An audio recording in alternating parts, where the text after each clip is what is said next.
Hello বন্ধুরা, তো তোমাদের দাদাভাইরে আমি এখন বই ধরাচ্ছি। আর তোমাদের দাদাভাই দেখো সর্দি কাশি কি হচ্ছে, দেখো ফুস ফুস ফুস করছে। তো বলো, আমি বইয়ের আনসার দিতে পারি। দিতে পারবা? হ্যাঁ, তো ঠিক 100 আছে। এর 100 কোনোদিন আমি বই মনে হয় 100 এর মধ্যে না হইলেও আমি 50 থেকে 60টা আনসার দিতে পারি। বেশ হইলে বেশ 30-40টার আনসার না দিতে পারি, দর্শকের উপরে রাখি। আর সবগুলা দিতে পারবো আশা করি। ঠিক আছে, তো এখন ধরাই তোমার নানি। কোন পুতুল ব্যবহার করলে গলে যায়? কোন পুতুল ব্যবহার করলে গলে যায়? হ্যাঁ, গাইস, কোন পুতুল ব্যবহার করলে গলে যায়? কোন পুতুল ব্যবহার করলে গলে যায়? হ্যাঁ, কেক। কেক।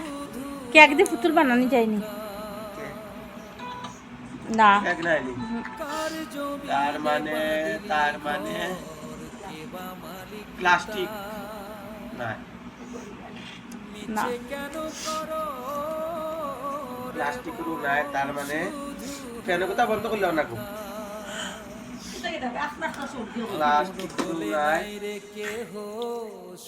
দেখো দেখো দেখো দেখো সর্দি। আহ, সর্দির মধ্যে গাইস আমি খাইয়া একটু জ্বালাও। সর্দির মধ্যে গাইস আমি দেখো খাইয়া আর কিরকম ঠান্ডা। খাও খাও। কোন কোন পুতুল ব্যবহার করলে গলে যায়? কোন পুতুল ব্যবহার করলে জ্বলে যায়? গলে যায়। গলে যায়।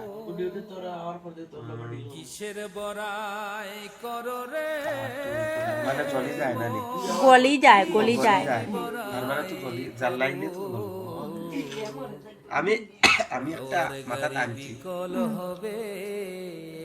আমি কইও মানে খারাপ রাম না পাইয়া কইও ঠিক নি। ওদের আমরা কোন মোমবাতি কই না নি? মোমবাতি তো মোমবাতি দিয়ে কিতা পুতুল বানাই যায় নি? মোমবাতিতে তো পুতুল বানাইতে আমি দেখছি না, কিন্তু মোমের পুতুল তো গলি যায়। তে তো মোমের পুতুল। কেন মোমবাতি দিয়ে যে পুতুল বানাই যায় তাইলে মোমের পুতুল।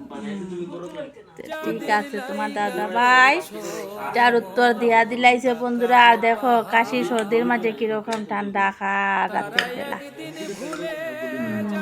ঠিক আছে।